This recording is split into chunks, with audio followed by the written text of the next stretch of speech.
संघ के प्रचारक हैं, विभाग प्रचारक रहे, वर्तमान में विद्या भारती के कानपुर प्रांत के संगठन मंत्री आदरणीय सुनील जी, जिनके नेतृत्व में यह विद्यालय निरंतर प्रगति के पथ पर अग्रसर हो रहा है, ऐसे इस विद्यालय के प्रबंधक श्रीमान विनय जी एवं कार्यक्रम में अन्य सामाजिक सांस्कृतिक संगठनों के पदाधिकारीगण, विद्यालय के प्रबंधक समिति के पदाधिकारीगण, आज के हमारे निमंत्रण पर आए हुए अभिभावक, माताएं, बहनें एवं भाइयों, जिनके कुशल परिश्रम, पुरुषार्थ, समर्पण के बल पर आज खागा ही नहीं तो संपूर्ण देश के अंदर विद्यालय निरंतर प्रगति के पथ पर बढ़ रहे हैं, ऐसे विद्यालय के प्रधानाचार्य, आचार्य बहने एवं इस विद्यालय में शिक्षा प्राप्त कर रहे भारत बन करके रहे और हमारे देश के ऋषि मुनि, क्रांतिकारी, वैज्ञानिक जैसा उन्होंने सोचा था उनके सपने को साकार करने वाले ऐसे हमारे भैया और बहनें। अभी हमारे प्रधानाचार्य जी बता रहे थे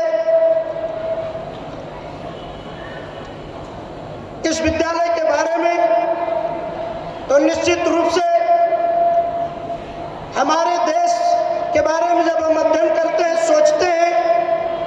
तो निश्चित रूप से जाकर के अपने इतिहास को देखना चाहिए और पढ़ना चाहिए कि नहीं, यही भारत एक दिन था, विश्व गुरु, सोने की चिड़िया कहा जाता था।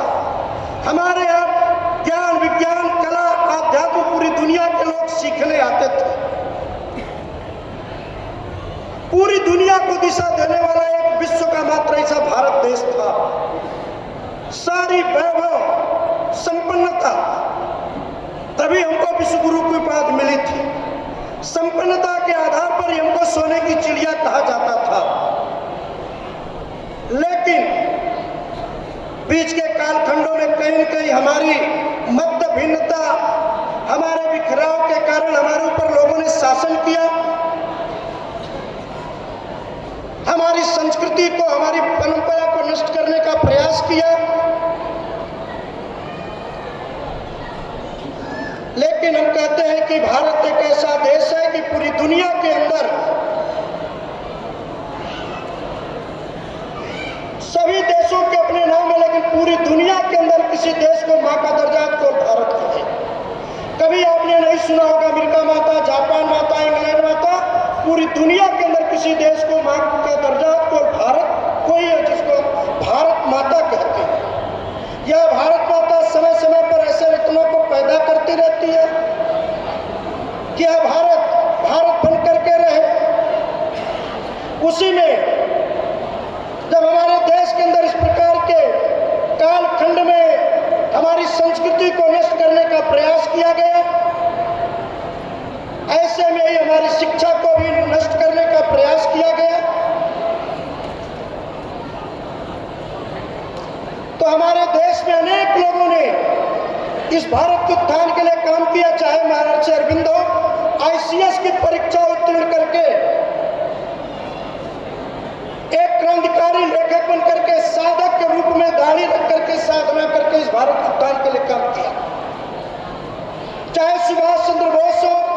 आईसीएस की परीक्षा उत्तीर्ण करके इस देश की स्वतंत्रता के लिए, अपने जीवन के सुख वैभव के लिए काम करके इस देश के लिए उन्होंने काम किया।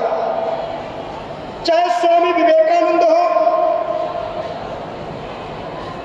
एक तरफ घर में बूढ़ी माता रोटी के लिए तड़प रही थी, एक तरफ बहन जवानी तड़प रही थी, लेकिन उसकी परवाह नहीं किया, उन्होंने इस भारत माता के उत्थान के लिए काम किया। ऐसे युवा सन्यासी हमारे स्वामी विवेकानंद जी, यानी भारत के उत्थान, सर्वांगीण उन्नति के लिए काम करने वाले लोगों ने किया। स्वामी विवेकानंद जी को हम सब जानते हैं कि भारत में शिकागो के सम्मेलन से आने के बाद पूरे उस समय भारत माता गुलामी की बेड़ियों में जकड़ करके सिसक रही थी। हमारे देश में उस समय नौजवान सब समझ रहे थे हम गुलाम हैं। ऐसे में उन्होंने इस भारत के अंदर जहाँ पर संपूर्ण हिंदू समाज अपने को अपमानित महसूस कर रहा था, उन्होंने पूरे भारत के अंदर जनजागरण में निकले और उन्होंने एक नारा दिया, गर्व से कहो मैं हिंदू हूं। और इतना ही नहीं तो पूरे भारत के अंदर कहीं पर किसानों का सम्मेलन, कहीं पर युवाओं का सम्मेलन, कहीं पर छात्रों का सम्मेलन, कहीं पर मातृशक्ति का सम्मेलन करके पूरे उनके मन के अंदर था कि नहीं, भारत पुनः विश्व गुरु के रूप में स्थापित हो। उस समय उनका एक विचार था और उन्होंने कहा था कि हमारे देश की शिक्षा केवल अपने जीविकोपार्जन के लिए नहीं, तो हमारे देश की शिक्षा पढ़ने वाले विद्यार्थियों के सर्वांगीण विकास के लिए होनी चाहिए। उन्हीं के सपने को साकार करने के लिए 1925 में संघ की स्थापना हुई। उसी संघ की शाखा में कबड्डी खो खो खेलने वाले लोगों के मन में भी जो उस समय स्वामी विवेकानंद की पीड़ा थी, उनकी पीड़ा को अपनी पीड़ा बना करके गोरखपुर के अंदर 1952 में नानाजी देशमुख, वहां के उस समय के विभाग प्रचारक, सब लोगों ने मिलकर के एक शिशु मंदिर की उन्होंने जैसे खागा की अभी चर्चा हुई 50 वर्ष पूर्व, 1952 में उन्होंने शिशु मंदिर खोला। आज 1952 से वह यात्रा चल करके पूरे भारत के अंदर 30,000 के करीब आज विद्यालय चल रहे हैं। उन्हीं 30,000 विद्यालयों में से एक हमारे खागा का भी पुष्प आपकी इस नगर को सुगंधित कर रहा है। आपके बच्चों को एक संस्कार की शिक्षा देने का केंद्र बना हुआ। आज सरकार के बाद पूरे भारत में अगर शिक्षा के क्षेत्र में काम करने वाला कोई संगठन है तो अखिल भारतीय शिक्षा संस्थान विद्या भारती है। सरकार के बाद समाज केंद्रित सबसे बड़ा यह शिक्षा संस्थान है। समाज में अनेक प्रकार के लोग विद्यालय चलाते हैं, शिक्षा देते हैं, लेकिन शुरू में हमने बताया कि आज अपना 50 वर्ष में विद्यालय का वर्णन, पूरे देश का जो मैं वर्णन कर रहा हूं, यह कहने की बात नहीं है कि आप बैठे हुए भावक भी उसकी अनुभूति आज कर रहे हैं। केवल हमारा उद्देश्य विद्यार्थियों में शिक्षा ही देना नहीं, तो हमारे विद्यालय में पढ़ने वाला बालक भारत का नागरिक बने। भारत के नागरिक का तात्पर्य कि यहाँ के समाज जीवन में, यहाँ की संस्कृति में रच बस करके उसके अनुकूल अपने जीवन को जीना। आज विद्या भारती के विद्यालय के ही कारण आज पूरी दुनिया में भारत का जो गौरवशाली इतिहास पुनः भारत विश्व गुरु के रूप में अग्रसर होकर के बढ़ रहा है। चाहे शिक्षा का क्षेत्र हो, स्वास्थ्य का क्षेत्र हो, सुरक्षा का क्षेत्र हो, अर्थ का क्षेत्र हो,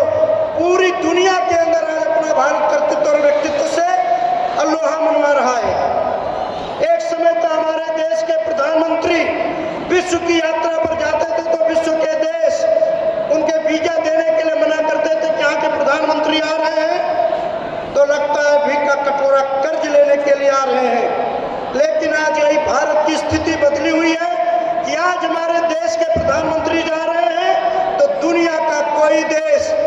चाहे वहां के राष्ट्राध्यक्ष हो, राष्ट्रपति हो, प्रधानमंत्री हो, प्रोटोकॉल तोड़ करके हमारे देश का प्रधानमंत्री का सम्मान कर रहे हैं।